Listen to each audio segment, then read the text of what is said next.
たちが明日の光だ、輝き続けてくれ。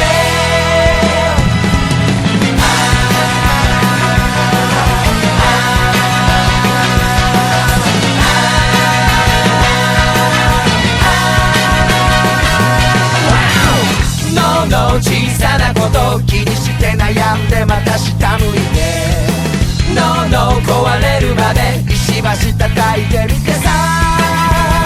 衝動的な自分抑えて隠して嘘ついたりで、本能さらけ出して生きるのもまたいいんじゃない。様々な問題より大好きな君の笑顔が何よりも何よりも誰よりも誰よりも大事なんだ。守るからこうしあげがむしゃらららら進もう。答えはその先に見つからないこともあるさ。それでも一歩先へチャララララ走るぞ。そして見える景色、君たちが明日の光だ、輝き続けてくれ。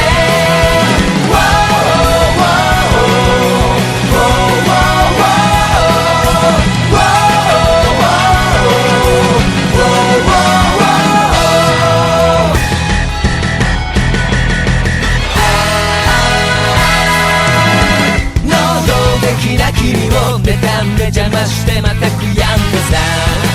本当の自分自身信じてみればいいんじゃない。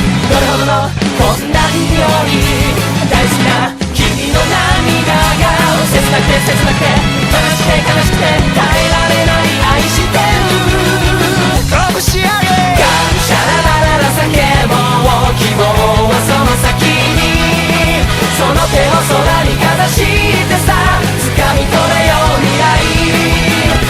チャラララ歌うぞ、君の声は届く。デコボコでもデタラメでもめちゃくちゃでもいいから。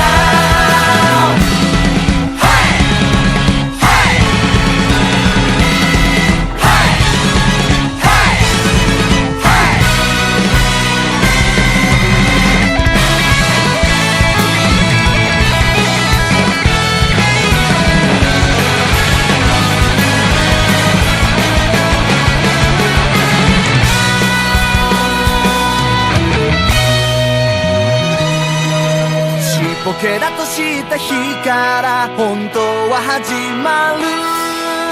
全ては偶然じゃなくて必然だ